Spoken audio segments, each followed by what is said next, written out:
Hola, bienvenidos al debate de France 24. Soy Santiago López González. A propósito del regreso a clase de varios países en el hemisferio norte para comenzar un nuevo año académico, vuelve a quedar sobre la mesa si están dadas las condiciones, dado lo que estamos atravesando en los países de América Latina para hacer frente a la pandemia del COVID-19. ¿Es momento de reducir o eliminar la virtualidad para retomar las clases presenciales? El tema vuelve a ser motivo de estudio, también de análisis, y está enfrentando las posiciones de los epidemiólogos, los médicos, los padres de familia, por supuesto, las autoridades de los países, las autoridades locales y, por supuesto, los maestros.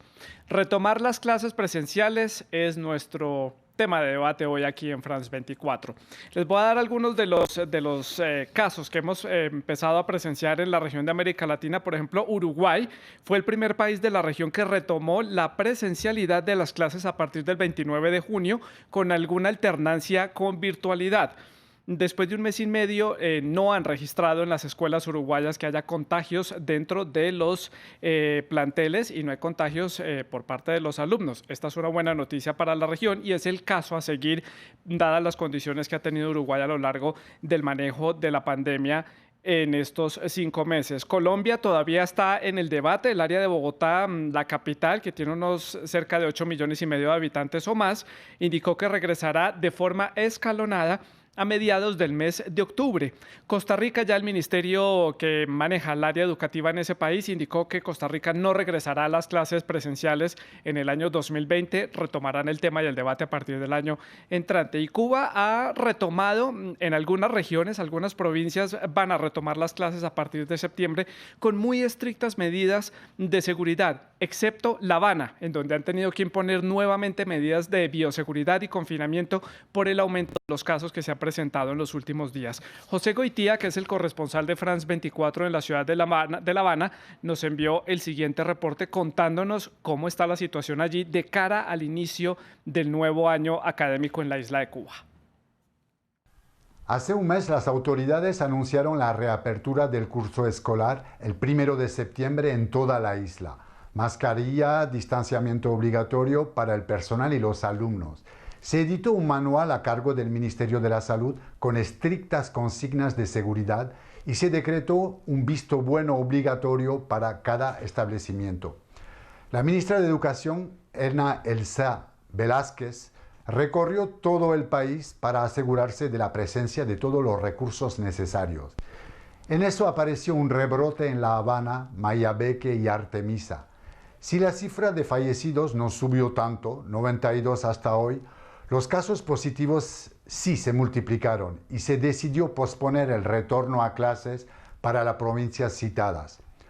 Con las sanciones de un Donald Trump en plena campaña electoral y el paso esta semana de la tormenta tropical Laura, la isla enfrenta una situación extrema, pero no puede pretender fallar en los dos temas que siempre han sido los favoritos de su sistema socialista, salud y educación.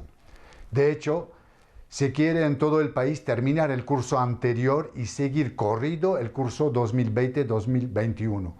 Aquí no hay debate sobre las mascarillas llamadas nasobucos. Su uso fue obligatorio desde la aparición de la pandemia y eso en todas circunstancias. También se prevé sistematizar las pesquisas en los centros educacionales. Este sábado, la ministra de Educación dará los últimos detalles y precisará el plan para la capital y las provincias confinadas, donde se transmitirán clases por televisión hasta la vuelta a la normalidad.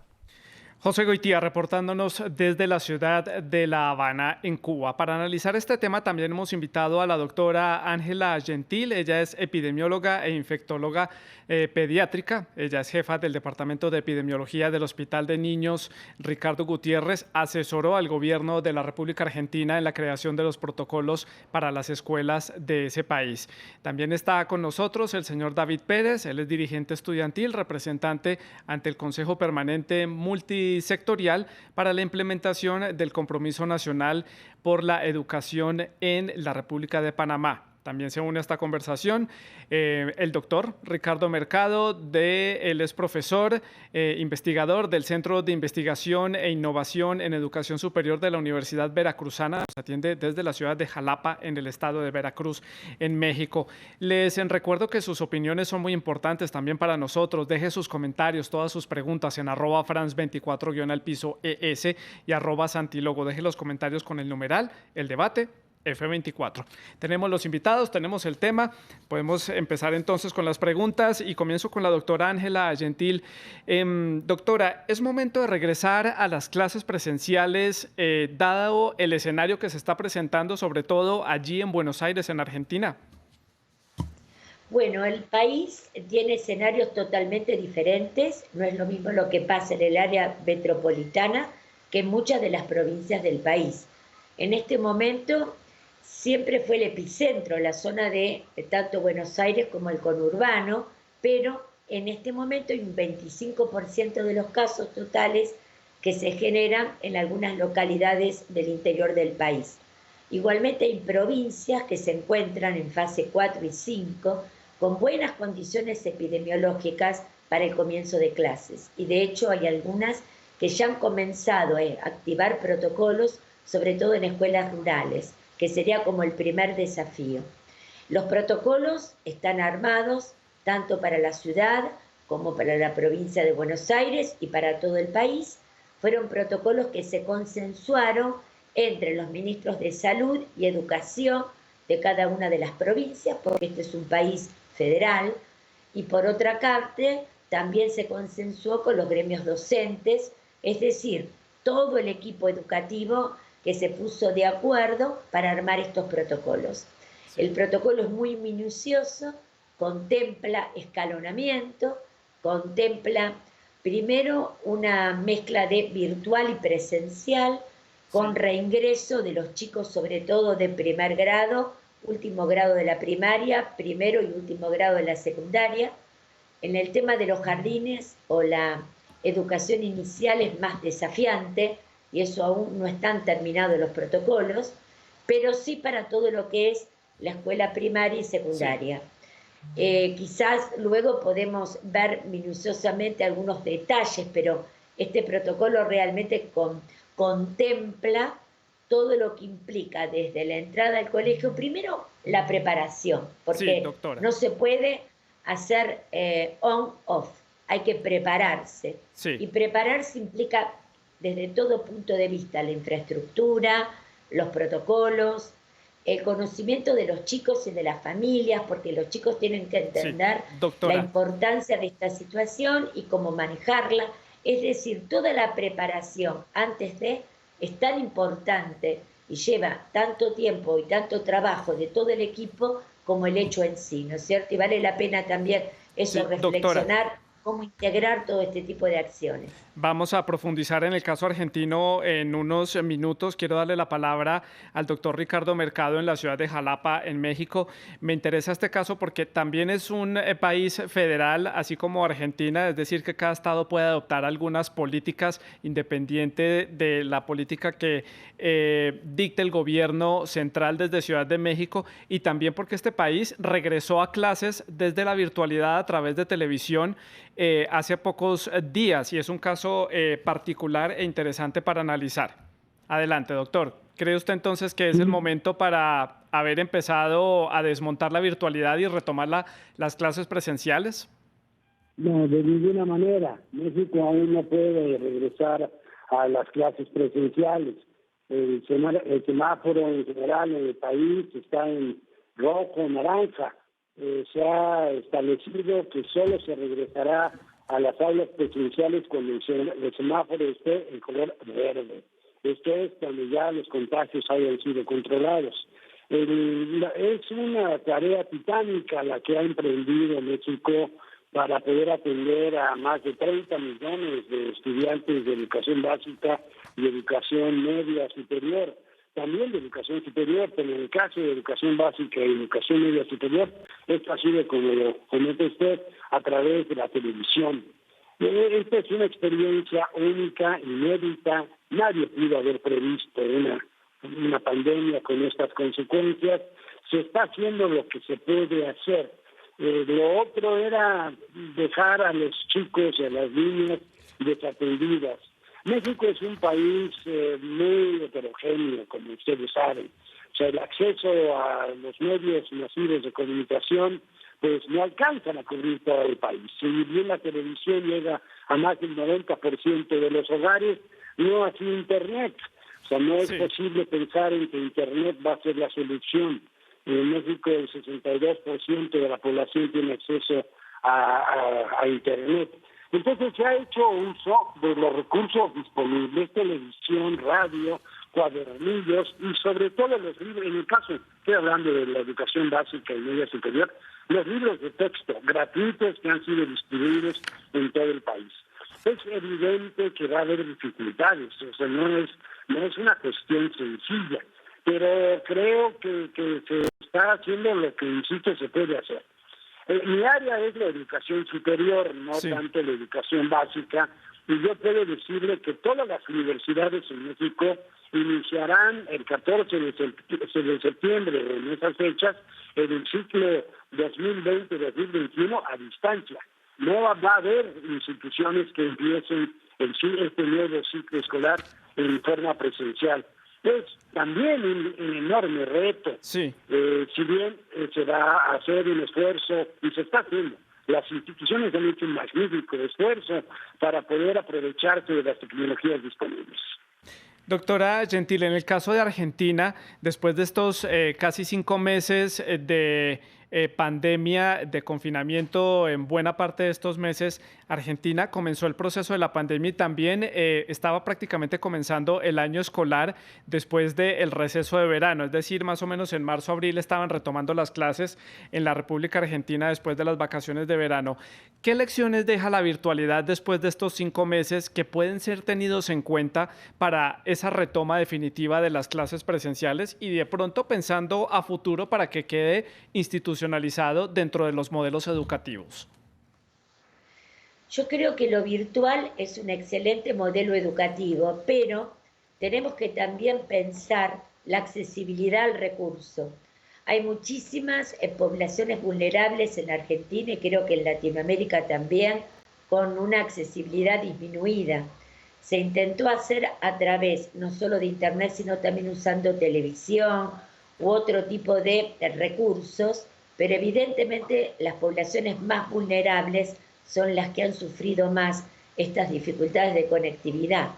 De hecho, en la ciudad de Buenos Aires se han identificado en este momento 6.500 chiquitos que han perdido conexión con la escuela. No solo no tienen una conectividad marcada, sino que han perdido el contacto con la escuela. Por eso que realmente creo que si bien todo lo que es estas nuevas tecnologías van a tener un rol cada vez más importante, y creo que han llegado para quedarse y hemos aprendido todos a usarla cada vez más, creo que también es un desafío dotar a la comunidad de todas estas herramientas para que todas puedan acceder, todos los chicos y las familias puedan acceder en una forma con equidad, en una forma equitativa, porque esto no se da en forma semejante en todo el país. Incluso hay mejor accesibilidad en los centros urbanos que en las áreas semiurbanas o rurales.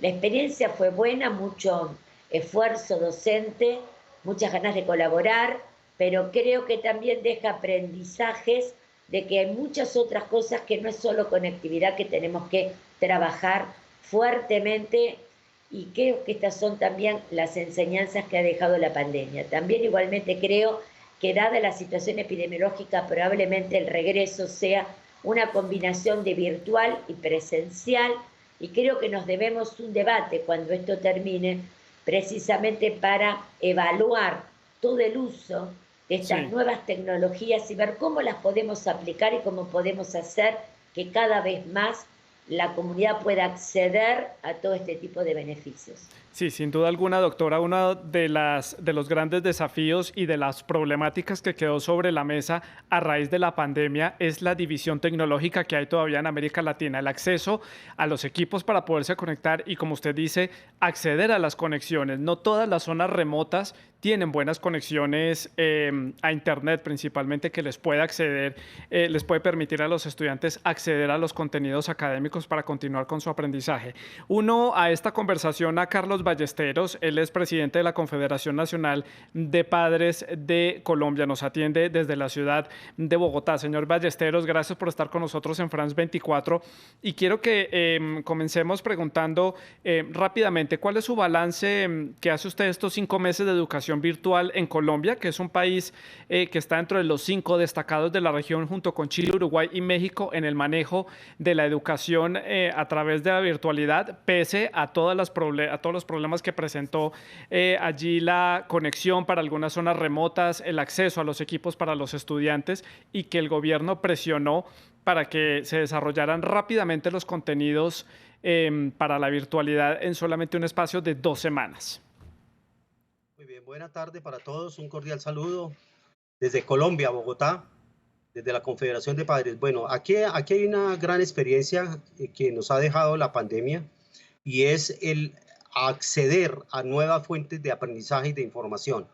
Si bien Colombia no estaba preparada, nos desnudó de las realidades de la educación, nos permitió realmente ser innovadores y creativos y a tener el aprovechamiento y, digamos, el compromiso tanto de la familia como de los educadores particularmente.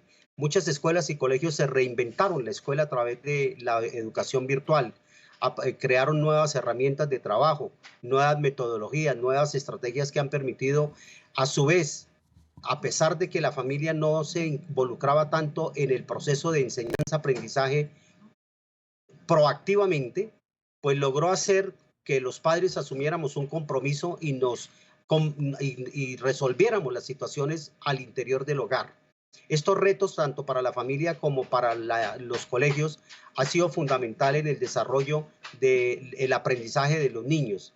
Obviamente que hay un impacto de carácter psicosocial y psicoemotivo en los niños, se llama salud mental.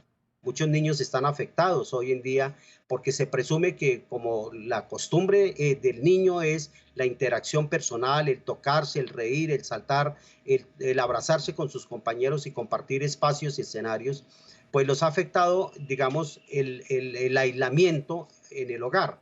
Pero a su vez hay un rescate importante, es que ha logrado agrupar familias, ha logrado volver a que la familia miren a sus hijos, a que sus hijos miren a las familias, a los padres, a que haya el aprovechamiento de escenarios intrafamiliares con mejor elaboración de carácter pedagógico, en que los padres se involucren no solamente en guiar y orientar a sus hijos en el hacer, en vigilarlos para que cumplan con las labores académicas, sino el reaprendizaje de muchos padres de familia que habían abandonado también el estudio, las escuelas, los colegios, sí, por 20 hasta por 30 años, pero que afortunadamente ahora con este reto, pues los padres hemos vuelto un poco de alguna manera a la escuela. Continúo con usted, señor Ballesteros, para comenzar esta siguiente ronda de preguntas con los invitados. ¿Cómo debe ser entonces ese regreso a clases? Yo entiendo que depende mucho del caso de cada uno de los países. No es lo mismo Uruguay, que le ha ido muy bien con el manejo de la pandemia, de otros países como Perú, donde el contagio ha sido mayor y la situación ha sido más difícil de llevar. Pero ¿cómo cree usted que debe ser ese regreso a las clases presenciales? Y también le pregunto, ¿esto dejará secuelas en los alumnos en términos de la interacción social, de su aprendizaje a sociabilizar con las personas que los rodean por estar confinados durante tantos meses solamente con su entorno familiar? Bueno, aquí hay dos cosas importantes que los expertos, especialmente los psicólogos y psiquiatras, también plantean. Y es que el ser humano, pues aunque es un ser interactivo y actuante en la sociedad, también hay que entender que, por ejemplo, los niños cuando son pequeños permanecen al cuidado y en el seno de la familia y no por ello se atrofian, no por ello se enferman. Yo creo que eso es un mito, es digamos, unos miedos que han contribuido diferentes fuentes de información y sobre todo los mismos actores de la educación y los mismos ciudadanos a generar el miedo y las taras en los estudiantes. Yo creo que un año que se aplace, un año que se pierda escolar, no genera tanto problema en la sociedad o en los mismos niños como la pérdida de un hijo por afectación del coronavirus. Nosotros particularmente, hago una apropiación aquí del tema, fuimos víctimas nosotros, con mi familia, del virus y apenas estamos saliendo en recuperación. Entonces, cuando uno ha sentido el dolor en carne propia, pues puede hacer recomendaciones y previsiones. Sí. ¿Cómo puede ser el retorno? El retorno puede ser, primero, como lo ha dicho la ministra de Educación en Colombia, mientras no haya una voz de los padres autorizada de cada padre de familia que se comprometa así o no con el retorno a la presencialidad o a la alternancia educativa, previo el cumplimiento de todos los protocolos de bioseguridad que de paso en Colombia todavía no están determinados en concreto en cada institución, pues seguramente será muy lento el regreso, muy lenta la alternancia educativa si se quiere. Yo creo que hay que generar una regulación común con todos los actores de la educación, Sí. aquí en Colombia y en el mundo. Es decir, Sí, estábamos conversando con Carlos Ballesteros sobre cómo debería ser ese retorno a las clases presenciales. Uno a la conversación a David Pérez, que lo había presentado al inicio del programa. Él es dirigente estudiantil, representante ante el Consejo Permanente Multisectorial para la implementación del Compromiso Nacional por la Educación en la República de Panamá. Le pregunto, señor Pérez, ¿cómo debe ser ese regreso a las clases desde su punto de vista? Buenas noches, sí, por supuesto un gusto estar aquí con ustedes en France 24. Acá en Panamá lo hemos manejado por fases. Ahorita estamos en esa fase de retorno a clases de manera a distancia o virtual, le hemos denominado así. Entonces, como lo dije, va por fases. Estuvimos en el diálogo nacional para ver qué podíamos hacer nosotros para garantizar ese derecho a la educación que está en la Declaración de los Derechos Humanos, artículo 26 del año 1948. Entonces, como lo mencionaba hace un momento, vamos a hacerlo por fases, primero de manera virtual y a distancia, que ya se está manejando y hemos tenido buenos resultados, uno de los primeros países en la región que lo ha estado manejando así, y posteriormente vamos a ir introduciendo lo que son las clases presenciales, pues, pero hemos tomado ya medidas de bioseguridad para garantizar primero la vida y la seguridad de nuestros estudiantes a nivel nacional. Hemos manejado esta situación con mucho cuidado y obviamente este regreso a la presencialidad va a depender del aumento, la disminución de los casos de COVID-19 en nuestro país.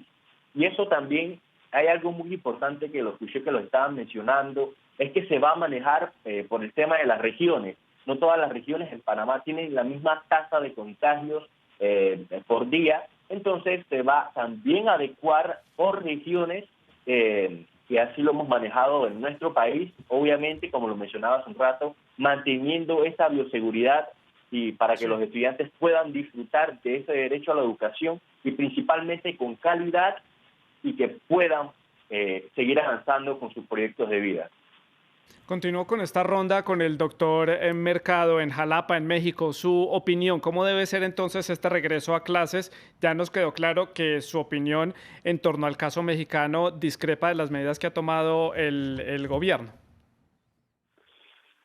Bueno, no discrepa. Yo creo que ha sido muy prudente la posición federal y pues la respuesta de los gobiernos de los estados. Es decir, cuidar la salud, ante todo, de los jóvenes, de los niños y las niñas y de los profesores. O sea, la interacción de las poblaciones en las escuelas es muy heterogénea. Tenemos profesores, algunos de edad que posiblemente pudieran ya estar en edades de riesgo, que interactúan con niños pequeños. Ya parece ser que la evidencia indica de que niños muy pequeños no son proclives a ser contagiados, pero sí los niños un poco mayores, de 10 años en adelante, sí ya pueden ser portadores del virus. Por lo tanto, el regreso a clases tendrá que ser igual, como lo comentaba el colega de Panamá, va a tener que ser espaciado en función de los indicadores de salud y de contagios que haya en cada una de las entidades federativas, y dentro de las entidades federativas, como ustedes saben, México es un país enorme y que dentro de un mismo estado hay muchas diferencias de una localidad a otra, por lo tanto habrá que ser, y de un municipio a otro, por lo tanto habrá que tomar en cuenta cuáles son los indicadores de los contagios por región, por distrito, por unidad habitada, o sea, zona geográfica determinada, por municipio, y que sea escalonada. Yo creo que en este ciclo escolar que acaba de iniciar hace unos días, el lunes pasado inició, 30 millones de estudiantes de educación inicial, de educación básica y media superior han iniciado clases. La Universidad Veracruzana, en donde yo trabajo, inicia clases el 14 de septiembre. Sí. Muchas otras universidades igual inician en esas fechas. Y van a hacer, todo va a ser a distancia. En el caso de la educación básica, como comenté, y educación media, a través de este programa de televisión, radio, cuadernillos, libros de texto. Y cuando llegue la posibilidad de hacerlo presencial, pues habrá que tener mucha precaución en la del cuidado de la infraestructura, estar seguros de que está todo sanitizado, prever estas ideas alternadas, ¿verdad?, por apellidos, menos chicos en cada espacio educativo, en fin, se tendrían que tomar medidas que prevengan la posibilidad de que pudiera haber un contagio. Y finalizo esta ronda con la doctora Ángela Gentile en la ciudad de Buenos Aires. Su perspectiva de cómo debe ser este regreso. En el caso de Argentina, pues ellos han mantenido el año académico desde marzo, hicieron un receso para las vacaciones de invierno, pero enfrentan la prolongación de la cuarentena, enfrentan también la duración de lo que puede hacer esta pandemia para el otro año escolar que comenzaría en marzo. Bueno, nosotros estamos en una situación epidémica, claramente el epicentro todavía sigue siendo el AMBA, Buenos Aires y la zona de alrededor, pero también el desafío en este momento, como lo comenté antes, es el interior del país, en las provincias, que sobre todo los conglomerados urbanos, como son sobre todo Rosario, Mendoza, Córdoba. Este es un virus que en las ciudades se transmite perfectamente en ciudades, el virus de las ciudades, porque todo lo que es hacinamiento favorece su transmisión. Es por eso la importancia que, mirando la situación epidemiológica, se vaya dando en forma escalonada el regreso a las clases. No puede ser que todo el país, que Argentina es un país muy extenso, con situaciones totalmente diferentes entre una provincia y otra, lo haga en forma simultánea. Entonces, todos aquellos que están en fase 4 y fase 5, la idea es que aceleren el regreso, combinando lo virtual con lo presencial. Eso es uno de los puntos más importantes. Los protocolos están hechos, está todo preparado para eso, con mucho acuerdo de todas las partes, y me parece que a veces falta la decisión de avanzar. Hay que vencer también los miedos, ¿no? Uno lo que observa en esta pandemia es el miedo, lo observa en el equipo de salud, lo observa en la comunidad, pero realmente hay que entender que el virus va a estar entre nosotros, por lo menos hasta tener buenas coberturas de vacunación a futuro con las nuevas vacunas COVID. El virus está entre nosotros, tenemos que protocolizar, tenemos que aprender a flexibilizar, y las clases son un desafío, pero es muy importante la escuela, no solamente en el aprendizaje en sí, sino también en lo social, en lo emocional, en un montón de factores que hacen la vida de los chicos, y esta interacción docente, niño y sus pares es fundamental para su crecimiento emocional.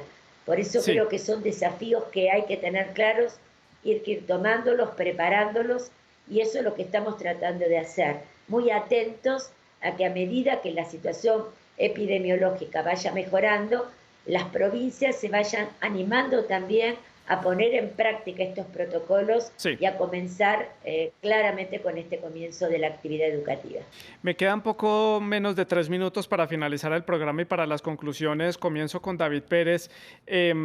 Esta pandemia nos dejó grandes lecciones en cuanto a la virtualidad. ¿Cómo ve usted entonces el escenario educativo a futuro? Muy puntual, por favor, porque debo darle la palabra a los 4 invitados. El escenario educativo que se ve en América Latina en general, lo veo primero como una prueba para luchar por el futuro de los jóvenes y segundo, la oportunidad perfecta para actualizar el sistema educativo no solo de mi país, sino a nivel de Latinoamérica, que ha sido el derecho, diría yo, más golpeado y el que tiene a nuestra región tan empobrecida. Sí.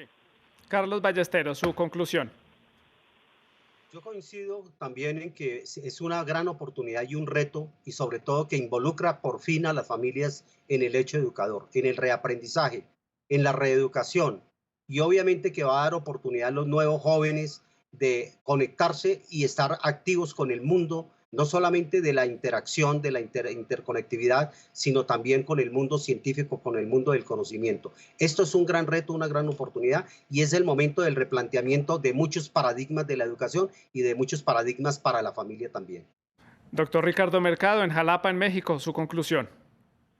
Pues hay que actuar de forma creativa para atender uno de los 17 Objetivos de Desarrollo Sostenible de Naciones Unidas para el año 2030. Nos quedan 10 años para lograr una educación para todos y permitir que existan las posibilidades de una educación permanente durante toda la vida. Es un gran desafío, sí, pero estoy seguro que lo vamos a lograr superar.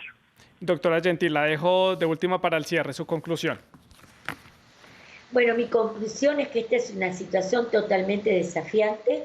Hemos aprendido a incorporar las nuevas tecnologías. Esto nos ha permitido comunicarnos más entre nosotros, comunicarnos con otros lugares del mundo también, que es importante para compartir experiencias.